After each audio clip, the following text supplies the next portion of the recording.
সম্মানীয় মুখ্যমন্ত্রী মাননীয় শুভেন্দু অধিকারী মহাশয় তার প্রথম যে ক্যাবিনেটের মন্ত্রিসভা গঠন করেছেন সেই 5 জনের মধ্যে একজন হচ্ছেন আমাদের সম্মানীয় ক্ষুদিরাম টুডু মহাশয়।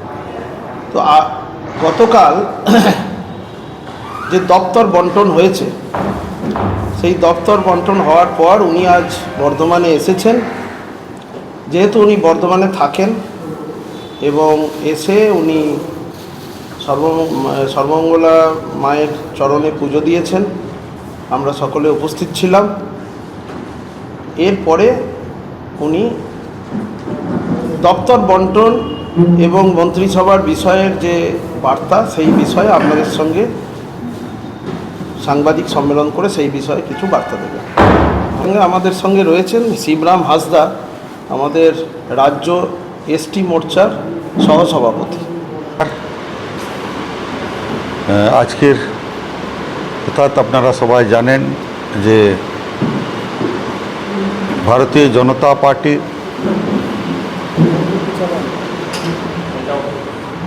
নতুন সরকার পশ্চিমবাংলায় পথ চলা শুরু হয়েছে। সেই ভারতীয় জনতা পার্টির যে মন্ত্রিসভা গঠন হয়েছেন আমাদের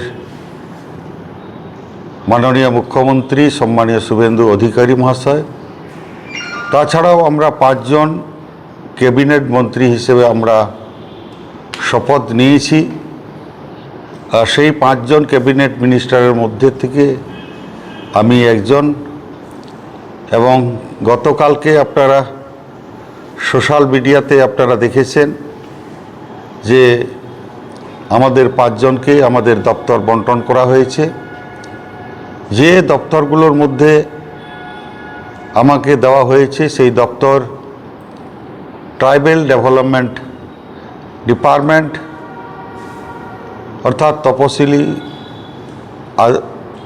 উপজাতি উন্নয়ন, দ্বিতীয় হচ্ছে BCW অর্থাৎ ব্যাকওয়ার্ড ক্লাসেস অনগ্র সম্প্রদায়, থার্ড হচ্ছে সংখ্যালঘু বিষয়ক এবং মাদ্রাসা এডুকেশন। এই 4টি দপ্তর আমাকে দেওয়া হয়েছে এবং আগামী দিনে আমি এই 4টি দপ্তরেই কাজ যাতে করে সুচারুরূপে অর্থাৎ ভালোভাবে সম্পন্ন হয় তার জন্যে আমি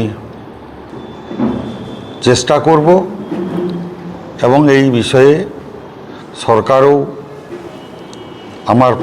আমরা সবাই মিলে সরকার থেকে প্রত্যেকটি দপ্তর আমরা ডেভেলপমেন্ট করব। জাতি শংসাপত্র নিয়ে দুর্নীতির অভিযোগ ওঠে, এই বিষয়টা কীভাবে দেখেন? দেখুন, এখানে বিশেষ করে যে প্রায় এই 15 বছরে প্রচুর আদিবাসী হয়েছে।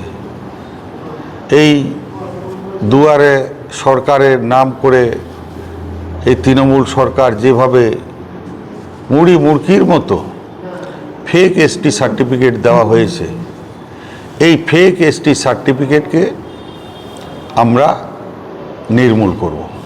এটাই আমার কাছে প্রথম চ্যালেঞ্জিং বিষয়। জঙ্গলমহলে অনেক আদিবাসী অনেক দুঃখের মধ্যে আছে, সেই ব্যাপারে আপনি কী অবস্থা?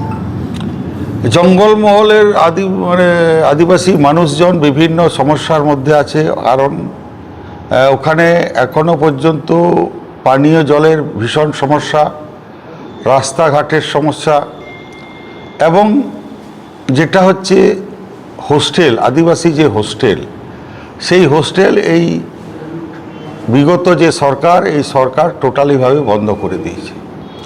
তাই আমাদের এই নতুন সরকার গঠন হওয়ার পর আমার এই কাজগুলো যাতে করে আদিবাসী বাড়ির ছেলেমেয়েরা বিনা পয়সায় হোস্টেলে থেকে পড়াশোনা করতে পারে, সেই ব্যবস্থাগুলো আমরা করব। পূর্ব বর্ধমান জেলার জন্য আপনার কোনো কিছু আছে যে পূর্বাঞ্চল জেলায় আদিবাসী সম্প্রদায় বা তাদের হোস্টেল ছেলে মেয়েদের পড়াশোনা নিয়ে? হ্যাঁ, এখানেও বিভিন্ন জায়গায় বিভিন্ন ব্লকে হোস্টেল আছে। যেমন আমার যে নিজের স্কুল, আপনারা জানেন কার্জন গেটের কাছে যে বর্ধমান বাণীপীঠ হাই স্কুল, এই হাই স্কুলে আমি একটা হোস্টেল তৈরি করেছি এবং প্রায় 120টি সিট ক্যাপাসিটি, ওটা স্কুল অ্যাটাচ হোস্টেল।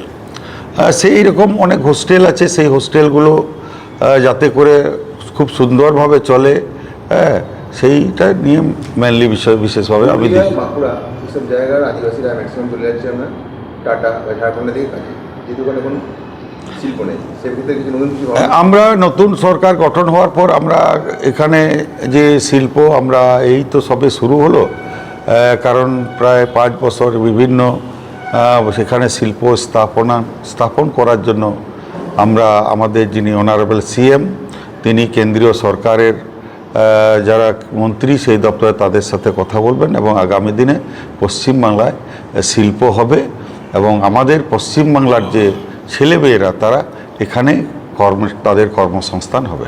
সংখ্যালঘু দপ্তর পেয়েছেন, মাদ্রাসা দপ্তর পেয়েছেন, এখানে সংখ্যালঘু এবং মাদ্রাসাদের জন্য কি ভাবছেন? হ্যাঁ, সংখ্যালঘু এবং তাদের যে মাদ্রাসা দপ্তর, যেগুলো ধরুন আমরা বিগত দিনে দেখেছি বিভিন্ন অবৈধভাবে যদি কোনো মাদ্রাসা চলে সেগুলো আমি বাতিল করে দেব।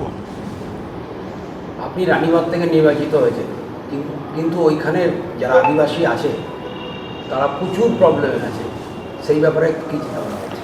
আমার বিধানসভার যে আদিবাসী মানুষজন আছে ওখানে আমি বললাম যে ওখানের আদিবাসী গ্রামগুলোতে মেনলি হচ্ছে পানীয় জলের সমস্যা। আমার প্রায় ওখানে 20টি অঞ্চল আছে এবং ম্যাক্সিমাম অঞ্চলে আদিবাসী সম্প্রদায়ভুক্ত। সেখানে এই রাস্তাঘাট, পানীয় জল, এটা তারা প্রথম আমার কাছে ডিমান্ড করেছে। আমি এই কিছুদিনের মধ্যেই সেখানে যাব এবং যাতে করে প্রত্যেকটি বাড়িতে পর্যাপ্ত পরিমাণে আদিবাসী মানুষজন জল পায় তার আমি ব্যবস্থা করব। সংখ্যালঘুদের উন্নয়নের জন্য কি ভাবছেন?